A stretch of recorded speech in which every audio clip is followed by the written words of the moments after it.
तो आज बात करते हैं क्रू एआई जैसे मल्टी एजेंट एआई सिस्टम्स के बारे में।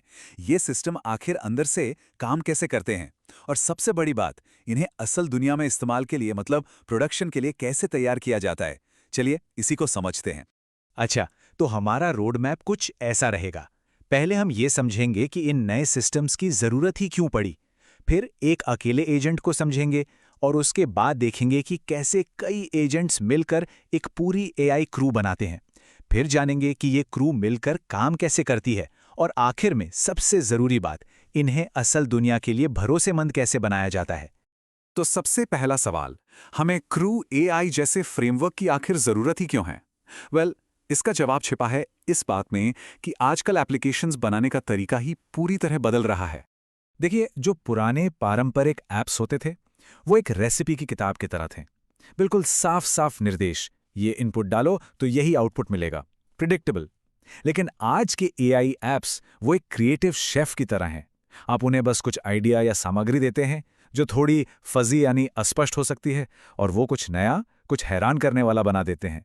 उनका आउटपुट भी फजी होता है, और सच कहूं, यही चीज़ इन्हें इतनी पावरफुल बनाती है। तो सवाल उठता है कि इन क्रिएटिव फजी ऐप्स का सबसे बुनियादी हिस्सा क्या है, मतलब इनकी नींव क्या है।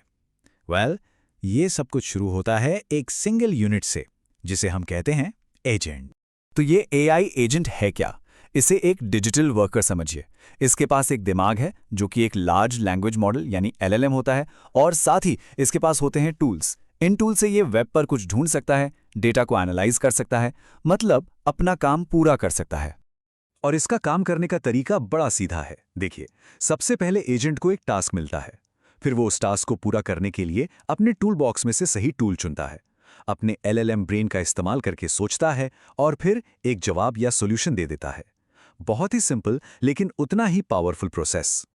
अच्छा, एक अकेला एजेंट तो पावरफुल है ही, पर सोचिए क्या होगा जब ऐसे कई सारे एजेंट्स को एक साथ ले आया जाए। अब हम यही देखने वाले हैं कि कैसे एक अकेले वर्कर से हम एक पूरी स्पेशलिस्ट टीम तैयार करते हैं। और यहीं पर असली जादू शुरू होता है।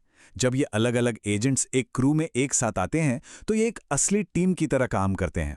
ये आपस में काम बांट सकते हैं, एक दूसरे से बात कर सकते हैं और मिलकर ऐसे मुश्किल काम भी कर सकते हैं जो किसी एक अकेले एजेंट के बस का नहीं होता। अब एक अच्छी क्रू बनाने के लिए हर चीज बिल्कुल साफ होनी चाहिए। हर एजेंट को एक खास रोल, एक गोल और एक बैक स्टोरी दी जाती है। ये समझिए कि ये उसकी जॉब प्रोफाइल है। इसी तरह हर टास्क का भी पूरा डिस्क्रिप्शन और एक्सपेक्टेड आउटपुट होता है कि भाई करना क्या है और आखिर में चाहिए क्या। और हाँ, हर एजेंट के पास अपना टूल होता है जिससे वो काम करता है। ठीक है, तो टीम तो बन गई, लेकिन सिर्फ टीम बना लेना ही काफी नहीं होता है ना। एक ऑर्केस्ट्रा को एक कंडक्टर की जरूरत होती है। तो अब देखते हैं कि इस एआई सिम्फनी को कैसे कंडक्ट किया जाता है ताकि सारे एजेंट्स सुर में काम करें। और इन क्रूज को मैनेज करने के कई तरीके हैं। एक होता है सीक्वेंशियल, मतलब एक एजेंट अपना काम खत्म करेगा, फिर दूसरा शुरू करेगा, बिल्कुल एक असेंबली लाइन की तरह। दूसरा है हायरार्किकल, जहां एक मैनेजर एजेंट होता है जो सबको काम देता है और फिर चेक करता है। हाइब्रिड मॉडल भी है, जिसमें कुछ काम एक साथ चलते हैं। और तो और मल्टी क्रू फ्लोज भी हो सकते हैं, जहां एक टीम का आउटपुट दूसरी टीम का इनपुट बन जाता है। मतलब फ्लेक्सिबिलिटी बहुत ज्यादा है। चलिए, यहां तक तो सब बहुत बढ़िया लग रहा है, एक पावरफुल कॉन्सेप्ट है। लेकिन अब आते हैं सबसे जरूरी सवाल पर। इस सिस्टम को असल दुनिया में यानी प्रोडक्शन में भरोसेमंद और इस्तेमाल के लायक कैसे बनाया जाए? और यही तो सबसे बड़ा चैलेंज है ना? ये जो फजी सिस्टम्स हैं, जो थोड़े अनप्रिडिक्टेबल होते हैं, उन्हें हम एक बिजनेस एनवायरनमेंट में कैसे इस्तेमाल करें जहां हर चीज का भरोसेमंद होना बहुत जरूरी है। इसका पहला जवाब है कैशिंग। इसे ऐसे समझिए कि ये एजेंट के टूल्स की एक शॉर्ट टर्म मेमोरी है। अगर किसी एजेंट ने एक ही इनपुट के लिए कोई काम पहले ही कर लिया है तो वो दोबारा वही काम नहीं करेगा, वो सीधे कैश से रिजल्ट उठा लेगा। ये सुनने में बहुत सिंपल लगता है, लेकिन इसका फायदा बहुत बड़ा है। कैशिंग की वजह से फालतू का काम बचता है। इससे सिस्टम तेज हो जाता है, एपीआई की कॉस्ट कम हो जाती है और पूरी एफिशिएंसी बढ़ जाती है। तो अगर कैशिंग शॉर्ट टर्म मेमोरी थी, तो अगली चीज है मेमोरी, जो कि लॉन्ग टर्म मेमोरी है। ये एजेंट्स को अपने पिछले काम, अपनी गलतियों, अपनी सीख, सब कुछ याद रखने में मदद करती है। और यही नहीं, वो इस जानकारी को क्रू के दूसरे एजेंट्स के साथ शेयर भी कर सकते हैं। इससे होता क्या है?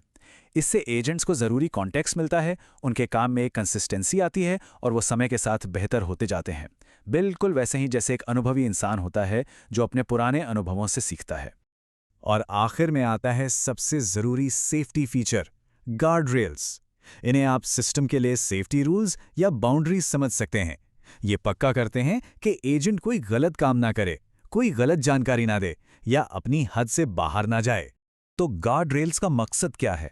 ये पक्का करते हैं कि आउटपुट भरोसेमंद हो, कोई नुकसान न हो और सबसे ज़रूरी बात, इससे ऑटोमेशन पर भरोसा बनता है। जब एक सेफ्टी नेट होता है तभी तो हम किसी सिस्टम पर डिपेंड हो सकते हैं। तो ये तीनों चीज़ें मिलकर कैशिंग, मेमोरी और गार्ड रेल्स, ये वो मजबूत पिलर हैं जो टेस्टिंग के साथ मिलकर किसी भी मल्टी एजेंट एआई सिस्टम को प्रोडक्शन के लिए तैयार करते हैं।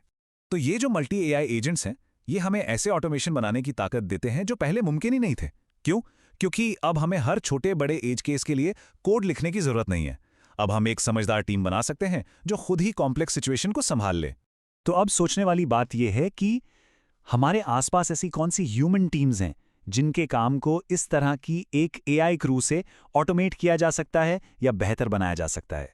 संभावनाएं सच में बहुत बड़ी हैं।